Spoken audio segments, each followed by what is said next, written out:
Hey guys, what's up? It's Tara, and I don't know what is going on with this lighting. I feel like I look like I'm a cartoon or something. I didn't do anything special. There's no filters or anything. I don't even know if that's a thing that you can do filters on a video, but yeah, I don't know. So sorry about the lighting, but this is something that has been on my mind. It's something that's been on my heart for a long time. So I kind of am just doing this extra video about something that's going to be controversial. So there are going to be people that watch this video that get pissed off. I'm just letting you know. There are going to be people that watch this video that think what I'm saying is ridiculous, or might want to unfollow me after this, and I'm okay with that. This is important. So this is something that I see all the time where, okay, I think I put in the title here. Are you setting your kids up to have the same unhealthy relationship with food or with body image, or maybe both, that you are struggling with, or that maybe you have struggled with in the past? Maybe you're on the other side of it. Either way, because this is something that I see all the time. So I work mostly with women, mostly moms, on themselves. So we work on them getting healthy and fit and strong. We work on their confidence, their energy levels. We work on them getting healthy from the inside out. But what I see so often is that they feel like they are sort of separate from their kids, in the fact that they're the ones that are going through these issues with their body image, or these challenging relationships that they have with food, right? Maybe a little bit of disordered eating patterns, maybe not a full-on eating disorder, although some people certainly have that, but just things that they've been restrictive in the past, restrictive diets, and then also times that they're overeating and they're binge eating, and just basically using food for things that are other than fuel, right? Most of us have that in our past at some point, or something that's going on right now, and it's something that we want to fix, which is great. But here's what I see a lot of. And I don't even mean people who are like talking down upon on their bodies in front of their kids, because I think we all know that that's terrible. Terrible. Our kids should not be seeing us hating ourselves. Our kids should not be seeing us like looking in the mirror and trying to point out all the problems. Even if you're not saying it out loud, if you're thinking it while you're looking in the mirror and your kids are just around, they're going to pick up on that, okay? But that's not even what I'm talking about in this video. Here's what I'm talking about. I'm talking about when you're at the point where you really want to better yourself and your health. And so you are, hi Renee, thanks for watching. So, guys, this is bizarre. Are you seeing this weird lighting that I'm seeing? Now I'm back. I'm so sorry. I don't know what's going on here. It's like the strangest lighting. I'm just standing in front of like a open door, like a glass door, and that's all. So I don't really know. Maybe I should step back. Anyway, sorry. What I'm talking about when it comes to this is that women are often going through their own thing. They're trying to better themselves. They're trying to make healthier choices and things. And then they've sort of detached themselves from what they're actually teaching their kids or feeding their kids. I see all the time questions like, oh, but what do I do because my, I'm having trouble because the kids' food is around. Like my kids' food. I'm like, well, what's your kids' food? What's your kids' food? I get it. Listen, I almost said 2-year-old. He's not 2. I have a 3-year-old and a 5-year-old. And trust me, I get the pickiness, and I get the one day they like something, the next day they don't. And sometimes their window of what they want to eat just seems to get smaller and smaller and smaller. I get that. I'm living that right now. But you are also the one that's buying the groceries, right? Your partner, somebody in the house, right? You're the adult in this situation. I'm talking about people who have young kids that are still like not buying their own food yet. So you get to choose what's in the house. And by the way, it's okay if you didn't start them off this way, because you can decide to make a change at any point. I'm not saying to do a complete overhaul overnight. You're probably going to get a lot of pushback from them. There are certainly ways that you can ease into it.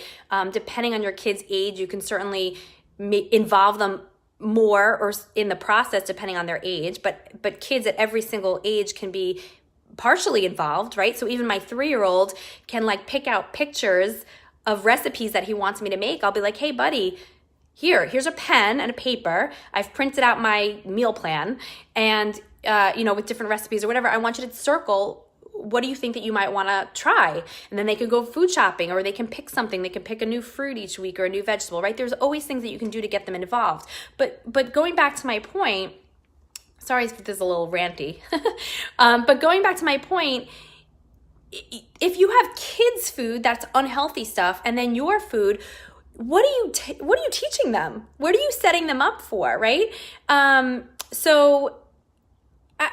The other thing is, we're still like rewarding things with junk food so many times. We're rewarding our kids with that. What do you think is going to happen in 10 or 20 years with these kids? Because they're not going to be kids forever, right? So what sort of habits are we instilling in them right now that, like, when they're good, they get bad food, or now I don't like the good, bad, but when they're good, they get food that's not going to serve them, or when they're when they just beg for it enough, or when they tell you they don't want to eat their dinner, you're just going to like make chicken nuggets for them or something like that. Look, whatever you decide, you get to decide whatever your standard is for your household. This is not really about what your standard is.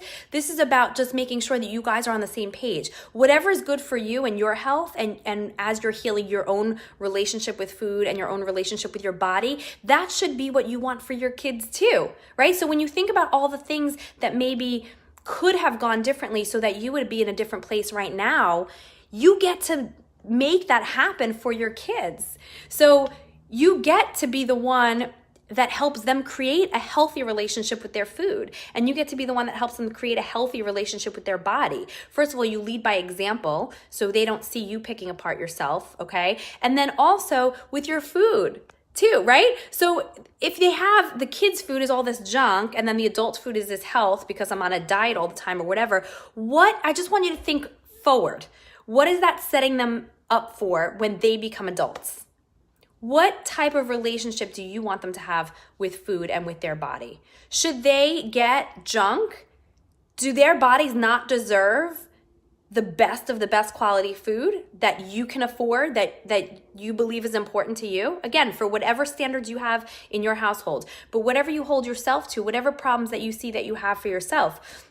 Do you have some sort of disease that you're now having to clean up your diet for, move your body more, all of those things? Our kids need to learn that from a young age. And guess what? Then they might actually start to live longer lives than we have, because we're at a point right now where we've actually gone backwards. And our kids, if we don't change anything, are going to live shorter lives than we live right now, which to me is really upsetting, really upsetting. I want better for our kids. This is the next generation. We love these little guys, and we can do better. But I just want to make that point that it shouldn't be a disconnect here. If it's not good enough for you in your health journey, then it's not good enough for them either. If your body wouldn't react well to it, right? If it's junk for your body, then it's junk for their body too.